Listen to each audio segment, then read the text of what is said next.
అదే RTV app వార్తల్ని క్షణాల్లో చదివే అవకాశం ఉంటుంది. ఒక న్యూస్ పేపర్, ఒక టెలివిజన్ ఛానల్ మీ చేతుల్లో ఎప్పుడూ ఉంటాయి. ఒక మహిళను కొడుతుంటే నువ్వు ఎక్కడున్నావు? అసలు ఉన్నావా ఈ స్టేట్లో? ఉప ముఖ్యమంత్రి గారికి నేను ఇదే పిలుపునిస్తాడా? నువ్వు ఎక్కడున్నావు ముఖ్యమంత్రి గారు? నువ్వు పరిపాలిస్తానవా? నువ్వు లేకుండా ఏదన్నా డబ్బా కొట్టుకుంటానా, డోలు కొట్టుకుంటానావా? ఎక్కడున్నాడు? ఒక మహిళకు ఆమెను ఏం జరుగుతుంటే నీకు కులాలు మతాలు మీ కార్యకర్తలను ప్రేరేపిస్తానో అని నేను ఈరోజు చెప్తాడా? నీకు మతము కులము లేకపోతే ఒక సాక్షాత్తు మహిళకు జరుగుతా అంటే ఆయనకి నువ్వు ఎక్కడున్నావు? సనాతన ధర్మం అక్కడ కాదా సనాతన ధర్మము?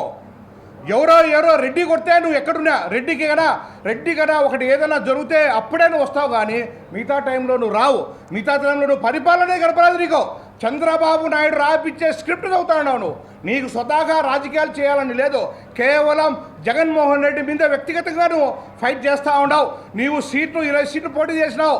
ఆ సీట్లు కూడా చంద్రబాబు నాయుడు అడిగితే 5గా 10గా ఇచ్చేసిన 20గా ఒక్క సీట్ అయినా పోటీ చేసిండే ఆ దౌర్భాగ్య పరిస్థితుల్లో నువ్వు ఉన్నావు. నువ్వు పవన్ కళ్యాణ్ ఏం క్రేజ్ ఉంది నీకు? ఏం క్రేజ్, జనం క్రేజ్ ఉందని నిలబడినావు. 20 సీట్లు వచ్చినాయి. తొందరపడద్దు. ప్రభుత్వం మీ ఐఎస్ఐ అనేది మీకే కాదు, రాబోయే కాలంలో మా ప్రభుత్వం వస్తుంది. మేము ప్రజల యొక్క పరిపాలన దౌర్జన్యాలు కాదు, ప్రజల యొక్క మనోభావాలను గెలుచుకొని నిన్న పల్నాడులో చూసినావు. మా జగన్మోహన్ రెడ్డి యొక్క జనం చూసి మీకు భయభ్రాంతులు గురవుతూ ఉన్నారు. జగన్మోహన్ రెడ్డిని చూసే మీరు రాత్రిలుగా నిద్ర రాకుండా కలవరిస్తూ ఉన్నారు. అది మా జగన్మోహన్ రెడ్డి ప్రభుత్వం. సంవత్సరమే పోయింది, కానీ ప్రజల్లో స్థానం మాకు అప్పటికన్నా ఇప్పుడు ఇంకా డబల్ అయింది. జగన్మోహన్ రెడ్డి గారి పరిపాలన అప్పుడు కూడా ప్రజల్లో విశ్వాసం, నమ్మకం, భరోసా, అరే మేము కోల్పోయినాం జగన్మోహన్ రెడ్డి అనేది. అందరూ మా జగన్మోహన్ రెడ్డి అంటే పరిగెత్తా వస్తున్నారు. మేము డబ్బులు పెట్టి జనాలు తోలేదు, అభిమానంతో వస్తూ ఉన్నారు. ఈరోజు కడపలో ఉడక ఒక మీటింగ్ మేము పిలుపునిస్తే అందరూ స్వచ్ఛందంగా వస్తున్నారు. మేము బీరు బిర్యానీ ప్యాకెట్లు ఇవ్వడం లేదు, జనాలు మా ఎదుగుతా ఒక పిలుపునిస్తే వస్తూ ఉన్నారు. అది జగన్మోహన్ రెడ్డి గారి పరిపాలన. మేము కులాలకు మతాలకు ఎప్పుడు చోటు ఇవ్వ బోముడుగా. మేము రెడ్డి గురించి కాదు మాట్లాడేది, పరిపాలన గురించి చెప్తా ఉన్నాం. రోజుకొకటి అన్యాయం జరుగుతుంది మహిళలకు.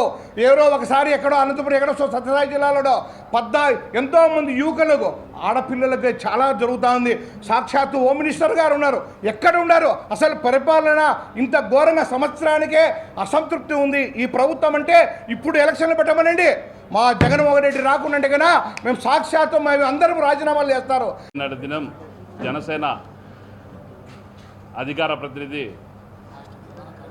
రాష్ట్ర ప్రధాన కార్యదర్శి అయినటువంటి తాతంశెట్టి నాగేందర్ గారు ఒక సామాజిక వర్గం అంటే రెడ్డి సామాజిక వర్గం గురించి చాలా అసభ్యకరంగా సభ్య సమాజం కేవలం తలదించుకొని మహిళలు అనేది చూడకుండా చేసేటువంటి వీడియోను పంపించినాడు.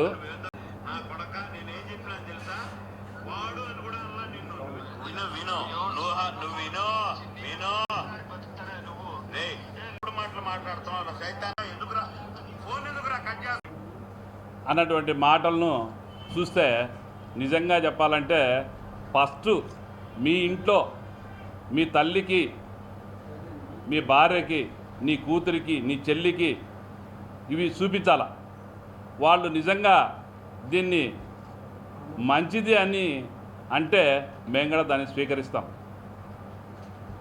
నువ్వు మాట్లాడింది చాలా బాగుంది అనేటట్టుగా ఉంటే మేము కూడా దాన్ని స్వీకరిస్తాం. అంటే వాళ్ళకు చూపించకుండా నువ్వు మాట్లాడినావు. నిజంగా నీకు ఆ దమ్ము ధైర్యం ఉంటే ఈరోజు మేము కడప నుంచి మేము చెప్తున్నాం, రెడ్డి సామాజిక వర్గం నుంచి నువ్వు రా కడపకు. లేదంటే మా నెంబర్లు కూడా ఇస్తాం, మేము రమ్మన్నా కోడూరుకు వస్తాం. అంటే మీ నాయకుడు ఈ మాదిరి ప్రోత్సహిస్తున్నాడు మిమ్మల్ని.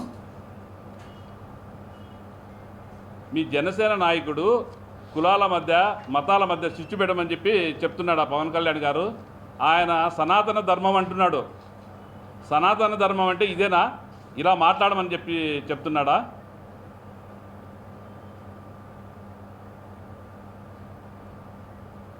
ఇవన్నీ పక్కన పెట్టి మీరు సభ్య సమాజంలో ఉన్నారా లేదా లేక భూతల లోకంలో ఏమన్నా ఉండారా? మీరు మాట్లాడే మాటలు విన్నవాళ్ళు కానీ ఆ వీడియో చూసినటువంటి వాళ్ళు కానీ ఏమంటున్నారో మీకు తెలుస్తుందా? కాబట్టి ప్రభుత్వం కూడా దీని మీద ఖచ్చితంగా కఠిన చర్యలు తీసుకోవాలి అతని పైన.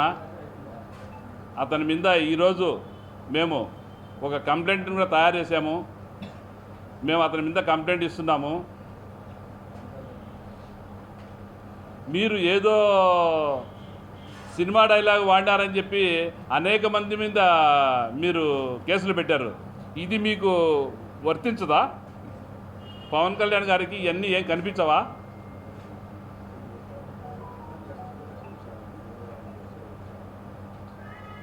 మీరు ఒక ప్రధానమంత్రికి మెమెంటో ఇస్తూ కూడా ఆ మెమెంటో ఏంటంటే సాక్షాత్తు ఆ లక్ష్మీనరసింహస్వామి మెమెంటో ఇస్తూ ప్రధానమంత్రికి మీరు మీ చంద్రబాబు నాయుడు గారు షూ వేసుకుని ఇస్తున్నారు. లక్ష్మీనరసింహ ఫోటోను ఆయనకి ఇస్తున్నారు. ఇదే మీ సనాతన ధర్మం.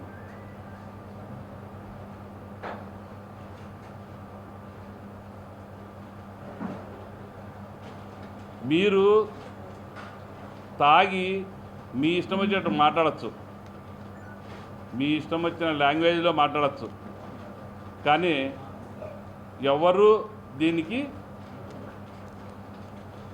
క్వశ్చన్ మార్క్ పెట్టరు.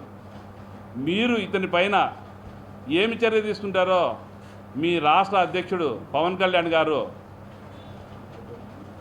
మిమ్మల్ని సస్పెండ్ చేస్తారా, మీకు మెమోంటో ఇస్తారా అనేది మీడియా ముఖంగా తెలపాలని చెప్పి మేము ఈరోజు ఈ మీడియా ముఖంగా మిమ్మల్ని కోరుచున్నాం. ఎందుకు కులం గురించి మాట్లాడుతున్నావు నువ్వు? జనసేన పార్టీ కదా, కులం ఎక్కడికి వద్దులే. మీ పవన్ కళ్యాణ్ గారు ఏ పార్టీ, ఏ కులము? మీ అన్నగారు ఎవరు? చిరంజీవి గారు వాళ్ళ అన్నగారు. వాళ్ళ ఇంట్లో కూతుర్ని చేసుకునేది ఎవరో? ప్రతాప్ రెడ్డి మనవరాలు. మరి అప్పుడు కులం గుర్తురాలేదా మీకు? ఆంధ్రప్రదేశ్ రాష్ట్రంలో ధనికులు కావచ్చు, పారిశ్రామికవేత్తలు కూడా ఎక్కువ ఉండే రెడ్డి గారే. అపోలో హాస్పిటల్ ప్రపంచ దేశాలే ఫార్మా ఇండస్ట్రీ హాస్పిటల్ ఇచ్చి ప్రతాప్ రెడ్డి సీఈఓ ఎవరు? ప్రతాప్ రెడ్డిది కదా. డాక్టర్ రెడ్డి లాబొరేటరీలో ఆయన మా ప్రపంచ దేశాలకు సప్లై చేస్తే ఆయన ఒక రెడ్డి కాదా? రెడ్డిస్ ల్యాబ్ ఆయన మా రెడ్డి గారు కదా. ఈ విధంగా చూసుకోండి. ప్రొడ్యూసర్లు కావచ్చు, డైరెక్టర్లు కావచ్చు, హీరోలు కావచ్చు, క్యారెక్టర్లు కావచ్చు, రాజకీయ నాయకులు కావచ్చు, అంతా రెడ్డి గారే ఉన్నారు. పరిపాలన కూడా మనం చూసుకోవచ్చు. రెడ్డి రాజులు పరిపాలించారు. ప్రాణత్యాగంకైనా రెడీగా ఉంటారు. కాబట్టి మాట్లాడే ముందు ప్రతి జాగ్రత్త చూసుకోండి. మేము మీ కులం జోలికి రాము, ఎవరు ఏ కులం జోలికి రావు. ఇంతవరకు ప్రెస్ మీట్ పెట్టాం కదా ఇక్కడ మా నాయకులు. ఏ రోజైనా నీ కులం ఎప్పుడుతో వద్దు, నీ కులం గురించి అన్న ఎత్తారా కనీసము? ఒక నాగేంద్ర అనే ఒక వ్యక్తి మాత్రము కులం దూషించాడు, జాగ్రత్త అని చెప్పాడు. మేమెవరైనా ఎత్తారా ఒకరిన్న కులం గురించి? అది మా విజ్ఞత, అది మా నాయకుడు నేర్పించింది. ప్రజల మనసులో ఇప్పటికీ కూడా గుర్తుండిపోయే నాయకుడు డాక్టర్ వైఎస్ రాజశేఖర రెడ్డి. తర్వాత ఎక్కువ గుర్తుండిపోయేది జగన్మోహన్ రెడ్డి గారు. జగన్మోహన్ రెడ్డి గారు ఎప్పుడు కులం గురించి మాట్లాడలేదు. అధికారం వచ్చినప్పుడు కూడా ఫస్ట్ ఆయన మాట తెలుసా? నా ఎస్సీ, నా ఎస్టీ, నా బీసీ, నా మైనార్టీ అన్నే పరిపాలించింది, కానీ నా రెడ్డి అని ఏ పరిపాలించలేదు. పెద్ద పీఠం వేసింది పార్టీలో కానీ, అదేవిధంగా ప్రభుత్వంలో కానీ, పదవులు కానీ మొత్తం అంతా ఇచ్చిందంటే ఫస్ట్ వాళ్ళకి ఇచ్చిన తర్వాతే చెప్పారు. అంతే. మాకు ఆయన మీద అభిమానం ఉంది. కులం మీరు ఎత్తద్దు, దయచేసి చెప్తున్నాను. కుల రాజకీయ ప్రస్తావన తేపకూడదు. మీరు ఎవరో వచ్చాకొట్టిన అనుకోండి, మేము ఆ సమన్వయంగా ఉన్నా కూడా మాకు సంబంధించిన రక్తం నరాల్లో ఉంది. దానికి భారీ పరిణామం జరుగుతుంది. దానికి ఎవరు బతుకు రెచ్చకూడదు. దయచేసి అర్థం చేసుకోండి. దీనికి మూల్యం చేసిన కూటమి నాయకులు అధికారంలో అతన్ని మీరు ఏం చేస్తారు? ఫస్ట్ చంద్రబాబు నాయుడు గారు మీరు అతన్ని ఏం చేయగలుగుతారు? మాకు డిప్యూటీ సీఎం పవన్ కళ్యాణ్ గారు సస్పెండ్ చేస్తారు అతన్ని. మిస్టర్ మంత్రి గారు నారా లోకేష్ గారు, ఇదే కదా అరాచకం అంటే, ఇదే కదా రెడ్ బుక్ అంటే, ఇదే కదా మీరు కోరుకునేది. ఈరోజు దాన్ని చూసి ఏదో ఒక పిల్లోడు వచ్చేసి ఏదైనా చేయడానికి జరిగితే ఎవరు దాని బాధ్యత? దీనికి మీ ముగ్గురు కూటమి నాయకులు దానికి కరెక్ట్ సమాధానం చెప్పి న్యాయం చేసేంత వరకు మా పోరాటం. మరిన్ని వీడియోస్ కోసం ఛానల్ ని సబ్స్క్రైబ్ చేయండి. లేటెస్ట్ అప్డేట్స్ కోసం వాట్సాప్ ఛానల్ ని ఫాలో చేయండి. అండ్ లింక్ డిస్క్రిప్షన్ లో ఉంది.